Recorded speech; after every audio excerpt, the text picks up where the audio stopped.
welcome absolutely everyone to Broke and Gaming. I'm your co-host Shea. I am your other co-host Dan, and hey Shea, what have you been playing recently? Well, Dan, I have been, suckered into the world of Age of Empires again. So I've been looking for city builders, and I found an adjacent genre to that in mafia builders. Oh, interesting. Yeah, so I have been playing a lot of a game called Empire of Sin. Yeah, I hated this game. Really? Yeah, I don't know why, but tell me what you think. Okay, so I haven't played too deep into it. I've gotten very lost in figuring it. So I've played a lot of it, but I haven't progressed much, if that makes sense. I've been very lost in building out my understanding of the mechanics. Yeah, it very much that tracks to my experience. Yeah. Yeah. I gotta say, their shoehorned campaign is fucking awful. Not good. Yeah. It's terrible. But basically in Empire of Sin, you're the head of a gang in I don't know if they say a city. It's like Chicago-y. Right, yeah. It screams Chicago. But you're basically you're taking over other operations by battling in turn-based fights with your gang members.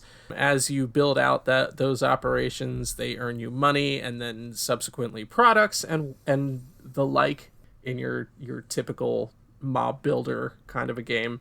But first off, so the campaign that they try to build in there is aggressively misfit over the framework. You know what I mean? There's a disconnect, yeah. Yeah, it's not the kind of game that needs to have campaign missions, you can just be this is what you have to do is take over these buildings and this is how you win, and you can just do that, but I don't know, I guess they figured they needed a little bit more meat on that bone, and so they put in a campaign where you're working with the mayor, and now I don't know if this is the same across every gang, but the gang that I decided to take over, you're working with the mayor to become a city councilman, basically. And he has you do all of his dirty work for him, and at the end of it, you're promised to be a city councilman, and I think we all know that that's not going to happen. So that's where we're at on that campaign. But I really enjoy, first off, I really like city takeover kind of shit. For whatever reason, it's a real easy thing too. So, okay, a couple thoughts. Yeah, sure. They kind of took a lot of inspiration from Mafia in terms of the ability to take over a town. The kind of thing they did in Grand Theft Auto 4 where it was the territory building thing. Yeah, sure. That's been a mainstay of Mafia, especially in the third one. Mm-hmm. I think the problem is the combat system that they built for this, and that is turn-based. It's similar to the Shadowrun game that we covered. Mm-hmm. It's just not very strong. And because it's rooted in realism, it's melee attacks and ranged attacks, and that's it. You're not casting magic or anything like that. I think you can throw Molotovs and whatever, but it's just not that interesting in the way they want this to be. And it's not medieval either. So because it takes place in roughly the 50s, no, maybe before earlier. That, it's during Prohibition. It's 20s, right? Yeah. It's Prohibition era. That's right. I'm sorry. You're already limited to what you're going to be able to do in combat just based on the time period. I think this whole thing would have been better suited as a straight up management sim. Definitely, yeah. And eliminate the combat system altogether. I think so too, but I definitely would not have played it if that was it. Really?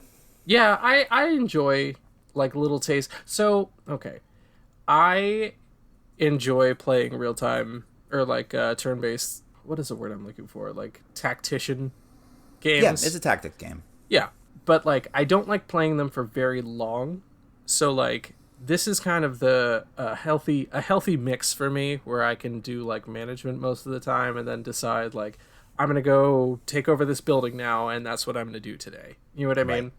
So that's kind of what I'm getting my enjoyment out of is my ability to just kind of I'm kind of treating it more as a management game rather than a turn-based a tactics game. You know what I mean? I see what you're saying. I mean, I think there's probably a compromise that could be made. Like, you oversee a takeover of, like, a fucking bakery or whatever. Yeah. From what I understand, actually, you do kind of step back from that kind of thing later on, and like once your empire is big enough. Yeah, where you're just take a sending step back. Al Capone out to do a thing as opposed to getting your hands dirty yourself. Right, yeah, young Al Capone. One of your henchmen. That's true, right? Like, I'm not misremembering that. I don't remember that for sure, but it seems like the kind of game that would do something like that, yeah. Yeah.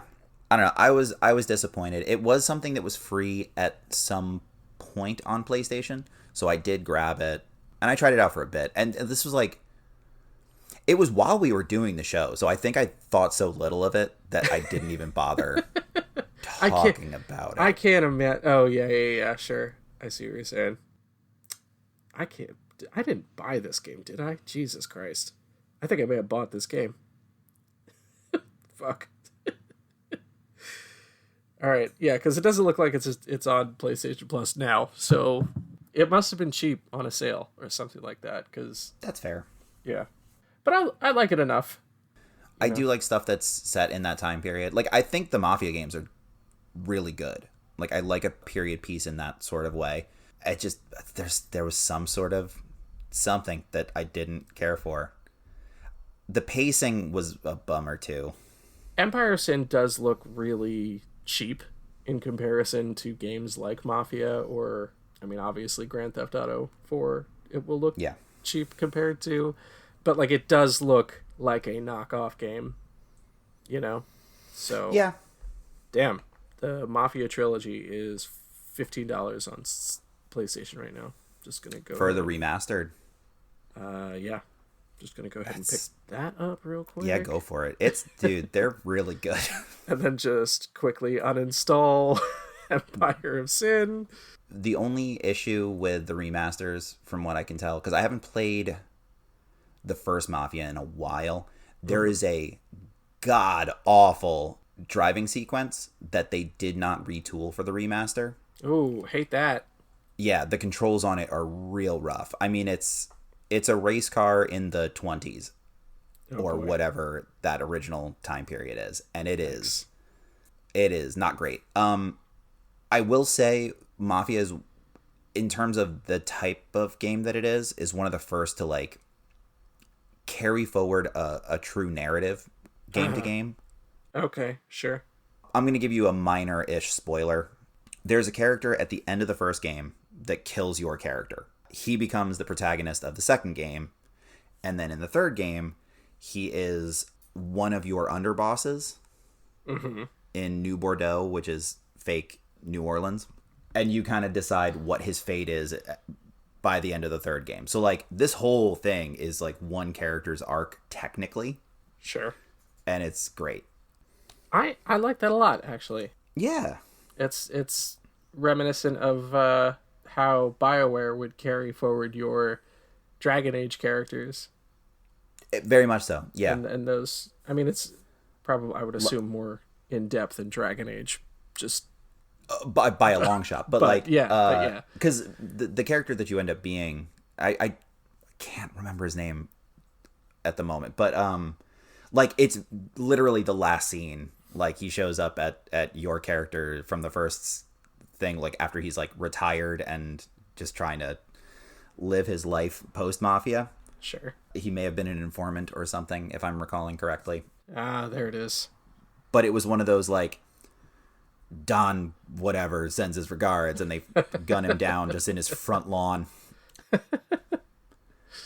Like, so it's not like you run a campaign against that guy, and then, like, his significance is much more felt in the third one. But yeah, it's like Grand Theft Auto will do a cameo every so often. Like, Patty McCreary is in 5, like, just as a person you can have as for bank heists. But it's not like they impact the story in that sort of way. Sure. I have another game I want to get to, Dan, in a little bit, but what have you been playing recently? Well, let's see. So every 2 years, I check in with the NBA, and I threaten to become an actual basketball fan. As you will recall, about 2 years ago, I got back into the NBA series because they end up being free on PlayStation, inevitably at some point. Mm-hmm. And I'm like, all right, what kind of piece of shit is Pat Beverly this year? Where did he end up? I think he was in Philly last year. He did play for Philly for a while. And like, Yeah. what team is Harden playing for now? Because he just keeps changing. Clippers, I think. Yeah, I think you're right. Yeah. Also having spent time with the Sixers. Yep. So I picked up the Kobe Bryant edition for free of Nice. NBA 2K24. There's a couple things about this. Well, I mean, the new one's coming out this week. I think like yesterday by the time this episode drops. Yeah. And there's a couple things they tweaked that I don't love. There's no real story mode this time around. Like the My Player experience, you just get drafted by whatever team you decide you want to be drafted by. Has nothing to do with previous performance, because they had you in the last one I played, which would be 22. They had you playing in the Chinese league, and like depending on how well you did there would determine how much preferential choice you had for drafting later on. That's fucking batshit insane, Dan. Because let me tell you the number of players who get drafted out of the Chinese league year to year. Yeah.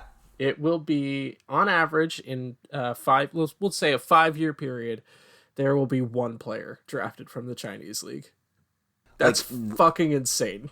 Like it's college and then the European leagues at this point, right? Like it's the top two. Yeah.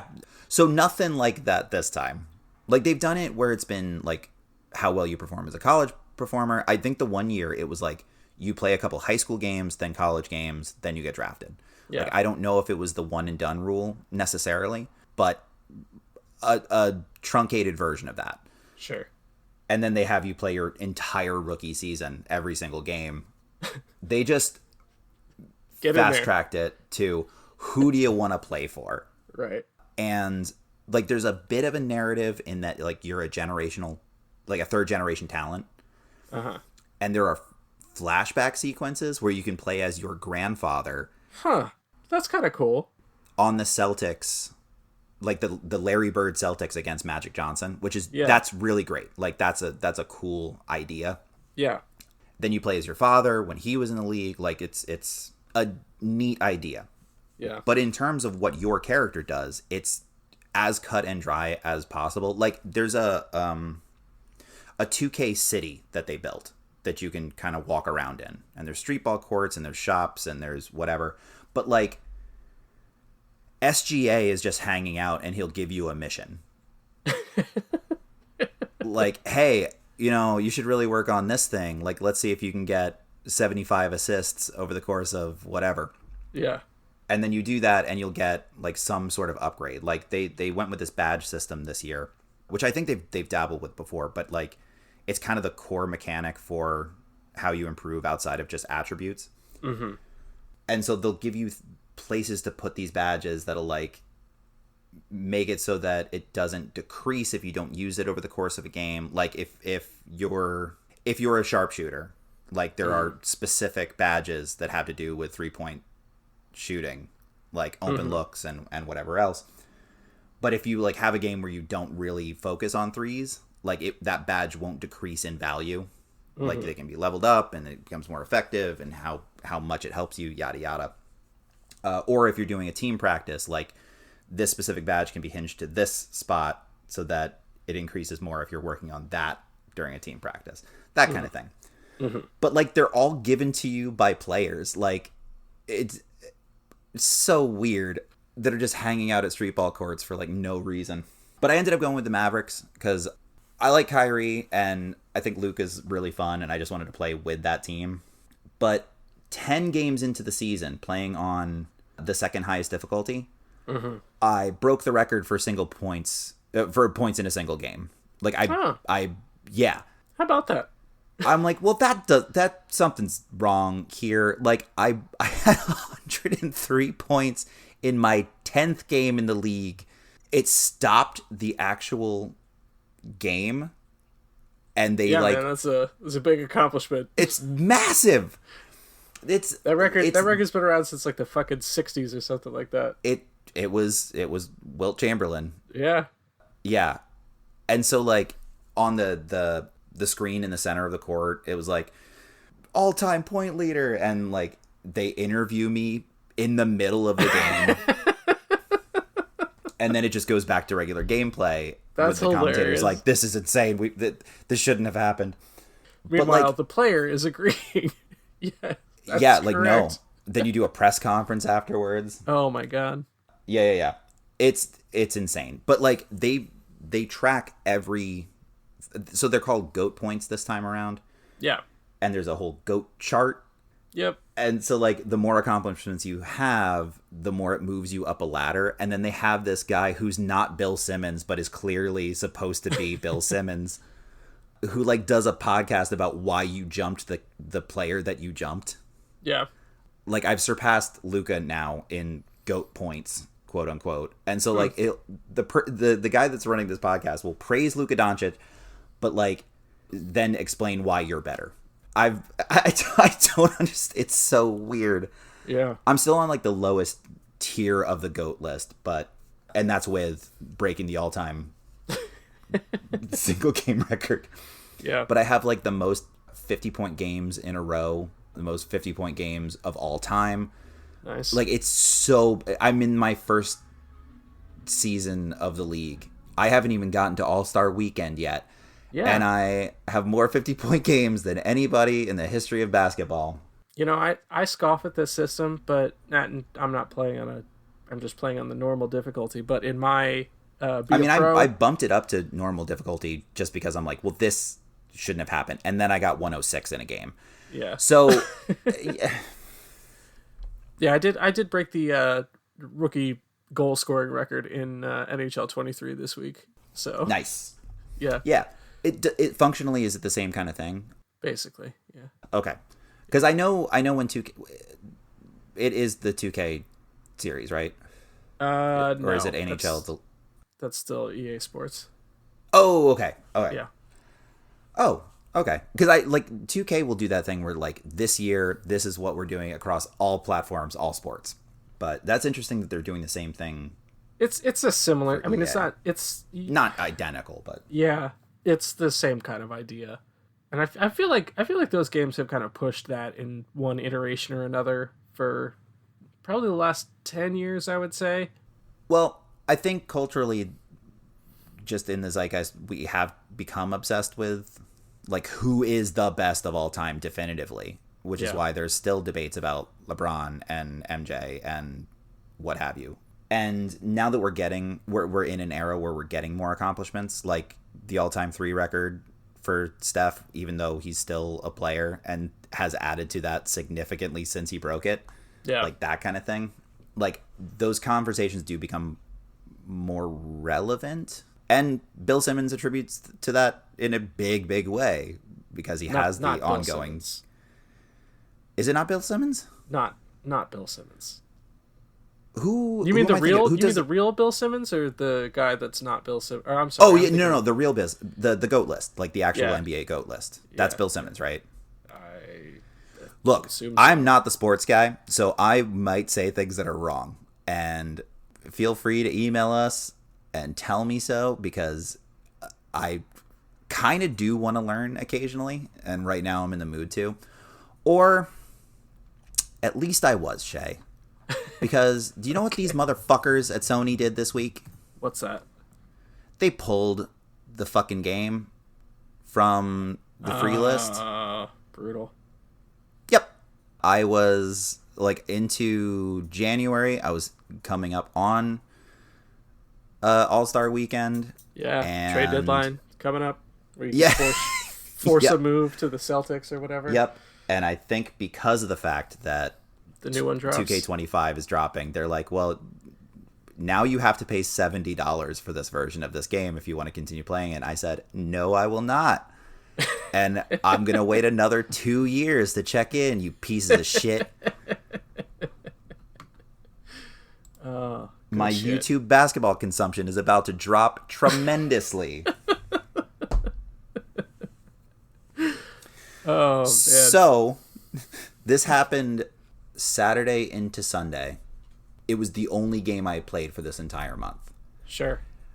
And now I get to talk about a different thing because I needed something to do yesterday. So I downloaded Cult of the Lamb, which just dropped on PlayStation Plus. And Nice. I really like it. Shay, what do you know about Cult of the Lamb? Nothing. I know that we talked about it for the show for a hot second, but I think we had mentioned it. It's still too expensive, I want to say. Well, it's free now. It's a Devolver Digital game. It is a semi-roguelike, I'll say, with a weird Tamagotchi fucking thing in it. Oh, okay. So, here's the story. Sure. You are the last lamb in whatever this society is, and you are sacrificed, as is what you would do with a lamb, to followers of the old faith. And then you're resurrected by the one who waits as his vessel. And he said, all right, I'm going to give you life again, but you have to start a cult in my name. Did you talk about this game last month, too? No. What was that one? Because this sounds eerily similar to that. I mean, we talked about Rogue Legacy, but... No. There was a game that you talked about where you... It was the one where you, like, collect pages from the game guide in the game. Oh, that was... Yeah. That was Tunic. Oh, yeah. Yeah, I mean, gameplay-wise, pretty far apart. Okay. And like, I'm the only real character in Tunic, in a sense. Uh-huh. I can kind of see a tangential similarity between the two. Just premise, I guess. A little bit. But so this is a procedurally generated... It's got the Slay the Spire, like, okay, choose between these two paths and whatever. But then it's like short versions of what Gungeon had, where it's like you go from room to room to build out the full map. You come across like certain power-ups and whatever else, like you draw tarot cards to increase your skills and whatnot. Mm-hmm. And then the last room is the boss stuff. Mm-hmm. You have to do each one of the runs at least 4 times in these 4 specific areas in order to unlock chains on the one who waits, which is ostensibly the devil, I guess. But in the meantime, in order to unlock the pathways and whatnot, you have to gain followers in your cult. So there's like a mini town management thing. Okay.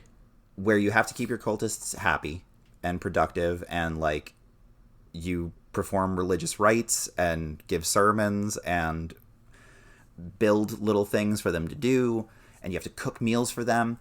And because they're all animals, at first they just shit wherever they stand, and you have to clean that up, which is why it drew the comparison to Tamagotchi for me.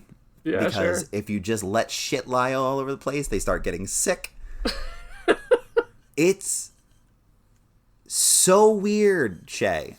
Like, I'm enjoying it, but if you go for too long, because it all works in an in-game real-time sort of thing. So when you're off on a run, your town is still functioning. Yeah. So, like, they get hungry, they shit all over the place, they lose faith in whatever. What kind of cult is this, by the way, where you have to be providing for all of your followers' needs and not them just throwing money at you? Yeah, they're not super self-sufficient in that way. I can't assign somebody to cook meals, which would make sense. Yeah, right? And I have to gather the materials in order to make them meals. What is the point of running a cult if you can't brainwash people into doing all of these mundane tasks for you? I do agree that is a flaw. And funny you should mention that. I just got a ritual ability to brainwash them with psychoactive mushrooms. Oh, nice.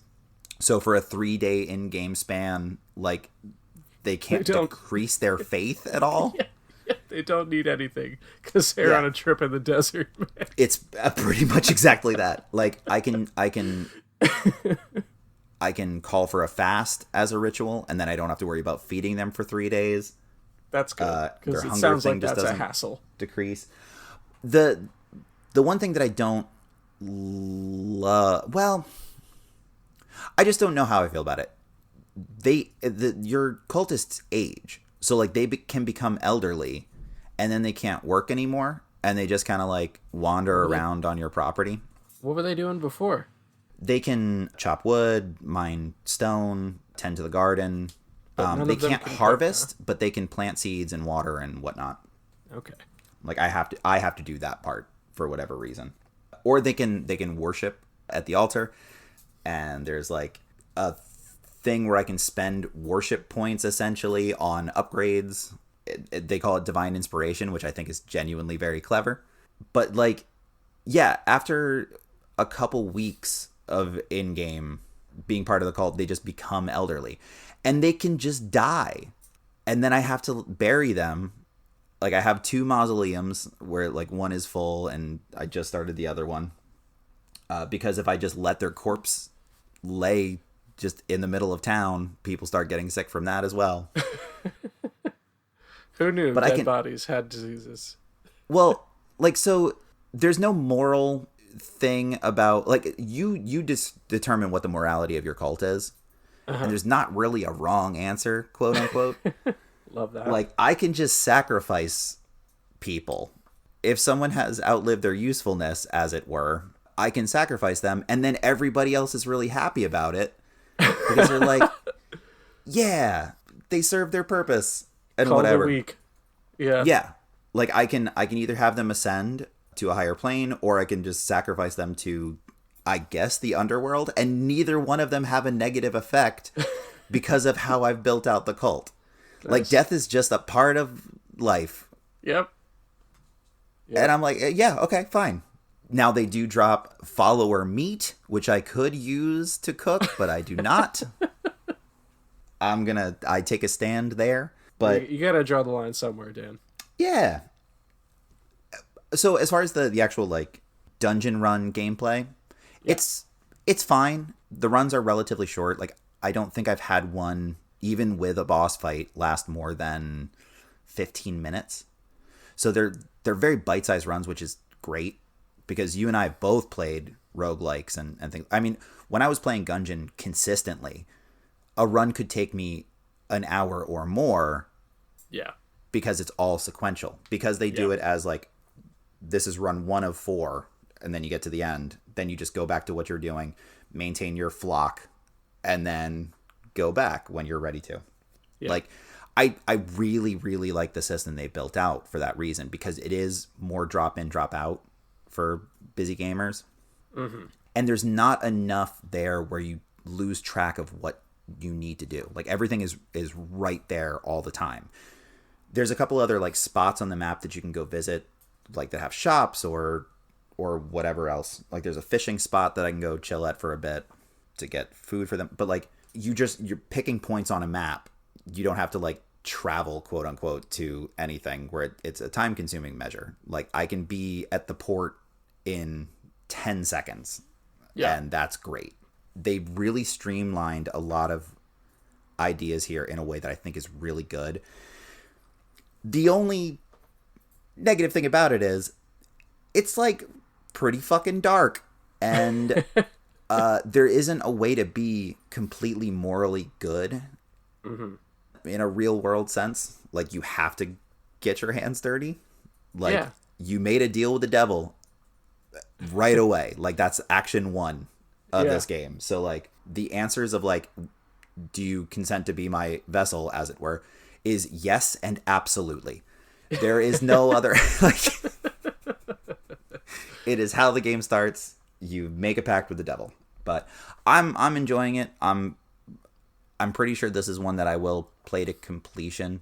They do throw more and more curveballs in. Like I've got dissenters now that I have to deal with that see through the charade of everything. And they'll run around town like, this guy is fucking lying to us. I'm telling you, this is all nonsense. And then you have to deal with that in whatever manner you see fit, whether they get sacrificed or imprisoned in a stockade, because that's a thing that you can build. Yeah. Oh, but I'm enjoying it. I think there's a lot of really cool ideas that I haven't seen implemented in this way before. So I may check back in next month because I'm sure as shit not playing basketball for a while. But that's basically it. So you wanted to talk about a different game? Yeah, Dan. The game that I'd really like to dive into this month is a game called Planet Coaster, and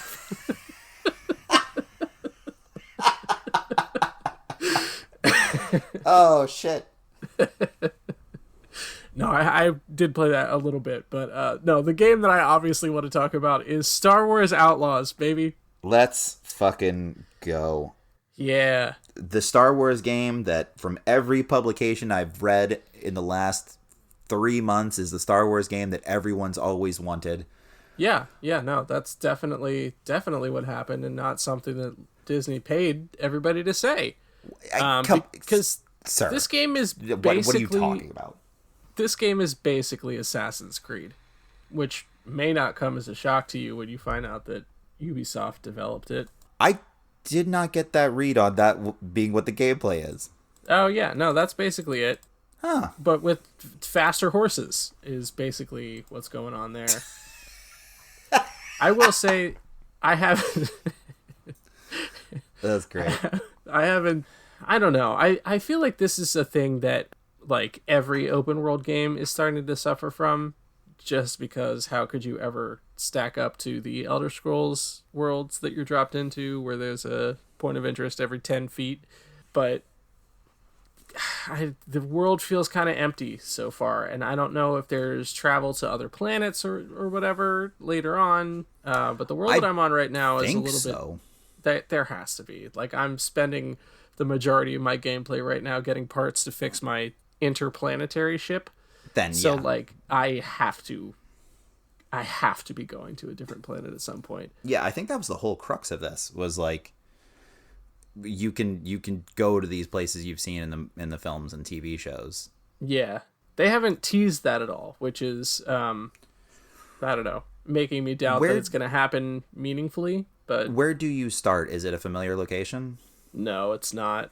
Fuck. So you're on one planet, then you rescue you think you're going to steal a lot of money from a vault, and it ends up being a Rebel Alliance spy instead, who has maybe the most awkward and jilted dialogue with the main character that I've ever seen in a video game before immediately abandoning you to a crime lord.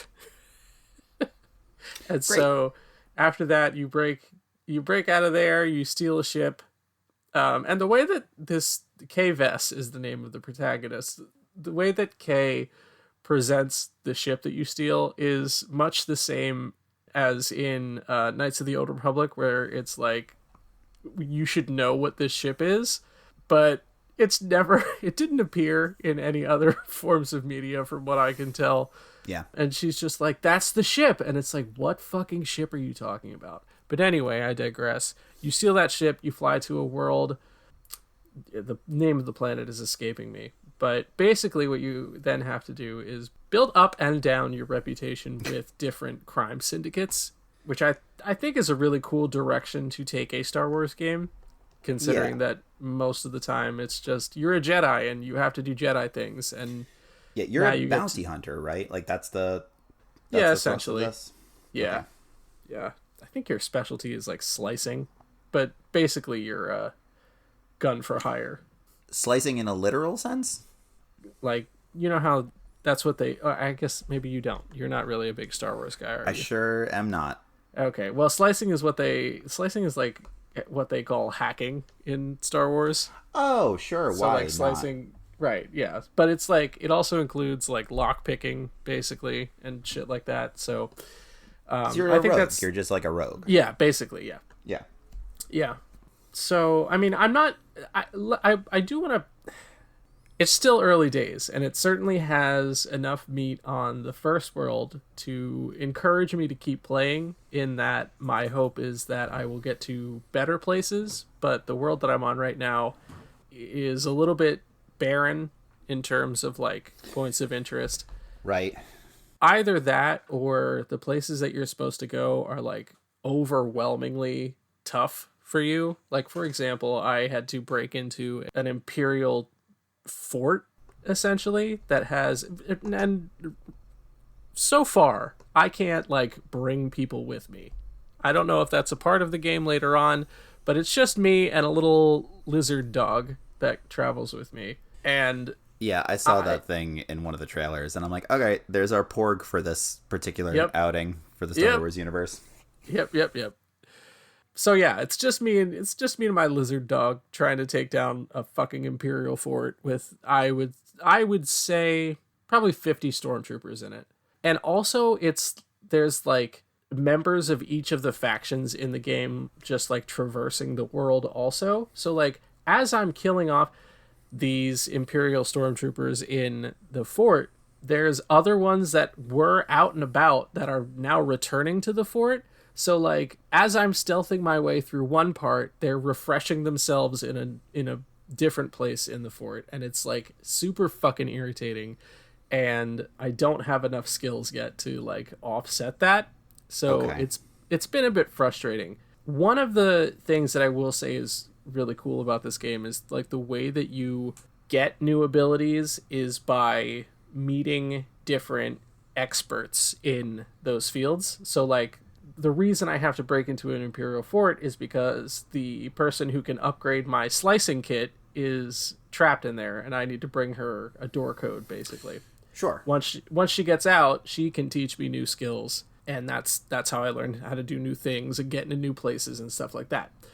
So, like, that is kind of a cool mechanic where you just kind of have to suck it up for now, and then once you get the opportunity to go get your new slicing mentor, you go do that, and you learn new things and get into new places and have new skills and shit like that. Okay. One thing that is frustrating the fuck about this game for me is that it is, and I think I've talked about this before, it is largely a stealth game, and I am not a huge fan. Yeah, well documented. Of entirely stealth-based games. And, like, it's not like you fail a mission if somebody sees you, but, like, shit goes sideways quick if somebody sees you. Oh, fuck. Now God. No, I didn't really care about this. Like, to play it for myself, I mean. Not, because I love talking about this kind of stuff. But, like, fuck. Now I kind of do. I think, honestly, Dan, I think... Is it more built, knowing what you know about me and my gameplay habits, is this more built for me than for you? I would say it is probably like 55-45 for okay. You. Yeah. Fuck. Yeah. I don't want to learn about Star Wars stuff. You don't have to, man. It's just, you're doing outlaw jobs. Like, the lore is not that deep. There will be a couple of characters that pop in, and it'll just be Billy Lord doing mocap for her mom, and yeah, actually, that's a okay. Where does this take place in the Star Wars timeline? It is in between episodes 5 and 6, which chronologically were the second and third movies to come out. Yeah, so it's between Empire and Jedi. Okay. Yeah. So Luke lost his hand, but he hasn't found the Ewoks yet. See, I didn't know if this was like expanded universe stuff. Like I as much as I did read like some reviews, I didn't get into anything major in terms of specifics. Sure. I did not realize this was like you interact with the main people care about. Like, oh, I don't know about that. I was just throwing a cameo out there that I figured would probably happen. So far, I haven't met anybody whose name I recognize. Well, that's because you're on a planet that none of them ever visited. Yeah. I will say Jabba the Hutt is in charge of the Hutt crime syndicate that you have to appease, but other than that... Oh, someone should tell him he's about to die in like the first 5 minutes of the next movie. Okay. Fuck! Alright, I'll keep an eye out. I don't think you're gonna like it enough to get it at full price. So like, no, this might be a Black Friday purchase. I would say if you can get it for like 35 or less, I would say go for it. Go for a half price, because I imagine it dropped at 70. That's where we're at now, just across the board. I think. how much I paid for it, Dan. Did you just pre-order blindly? I don't know. I think you'll like it. I think you will. But I don't such think you'll like it at $70. No, I have such a mental block about Star Wars related things. Like, I wanted to like Mandalorian. I watched some episodes. Like, I was stoked on the fact that Amy Sedaris was in it. Like, I had reasons. I mean, I started watching post the Gina Carano nonsense, so like I went into it half-heartedly anyway. But like, I didn't watch the last two films. I didn't watch any other series that they've put out, despite hearing some glowing reviews about a couple of them. Andor was really good. That's the one that most people liked the best outside of Mandalorian, I think. Yeah. Are they doing a fucking Mandalorian movie or a Baby Grogu movie? They sure are, Dan. Great. We're gonna milk this motherfucker dry. Like, I'm an unapologetic Disney fan when it comes to certain things, but the fact that they have Deadpool in the parks now, like doing Deadpool shtick, is so weird to me. Like, there's a story time with Deadpool thing going on in the parks right now where like it's the only character allowed to break the realism of the fact that they're in a fucking theme park. Yeah. Because that's what Deadpool does. That's what he does. Yep. All right, I'll keep an eye out on it. It does feel like the kind of thing where like, yeah, I'm probably gonna just check this out at some point when I'm bored enough. I'll run out of other things to do at some point. Yeah. I don't want my thoughts on this to come across as entirely negative. I'm having a good time with the game. Yeah. It just doesn't feel very Star Wars-y yet, but there have been a couple of things that I did like the last time I played that have kind of helped set that tone in. So yeah. I think a lot of good shit is coming in this game. It's just a little stagnant right now. I also don't think I realized that it was like for some reason I thought it was more akin to Knights of the Old Republic in that like you're kind of building your character. I didn't realize there was like a set course a la Assassin's Creed. Yeah. So that doesn't change my opinion one way or the other. It's just this certainly isn't what I thought it was. So real quick before we get out of here, since you had mentioned Assassin's Creed, I just wanted to mention a cool thing that happened recently. Okay. So, friend of mine, not necessarily a friend of the show because I'm sure he hasn't heard it at all. I have a buddy named Bryce Remsburg, who is a referee for a company called All Elite Wrestling. You and I have talked about this before. He's come up once or twice. Yeah. So they just had their second pay-per-view event from Wembley Stadium. Uh-huh.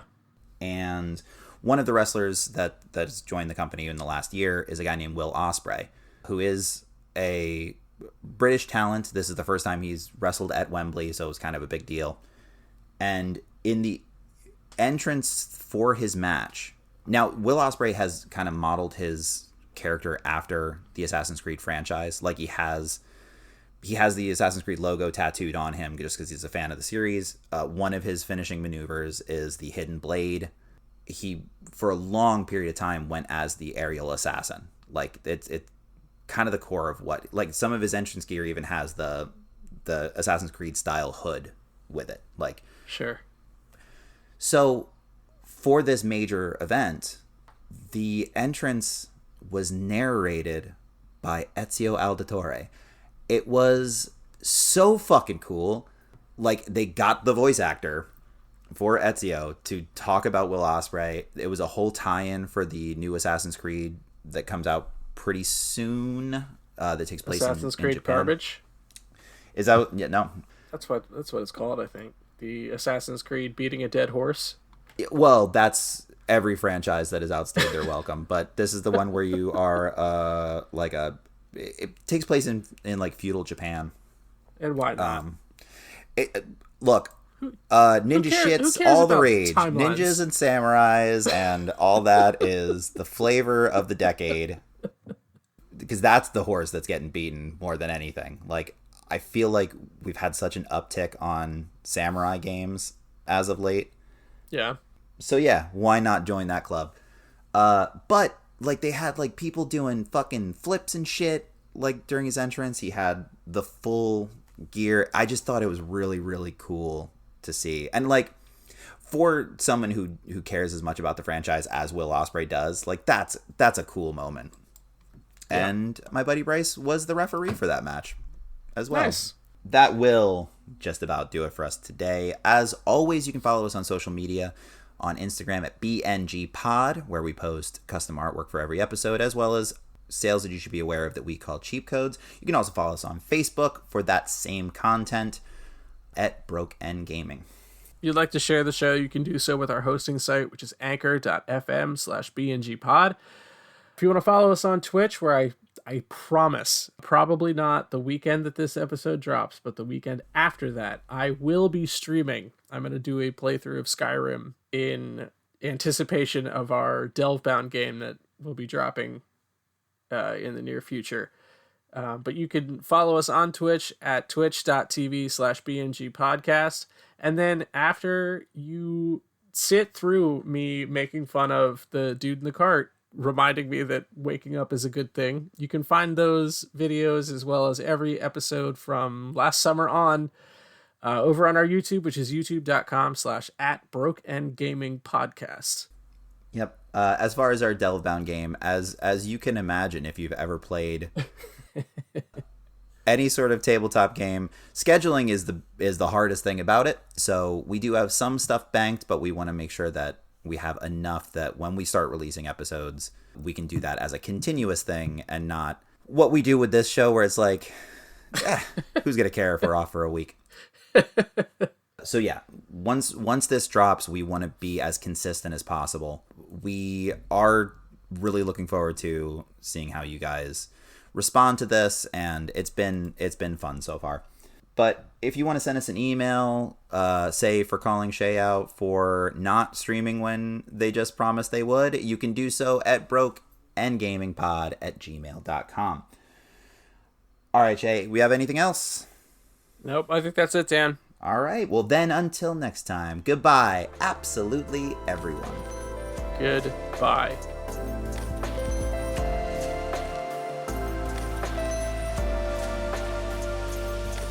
Yep.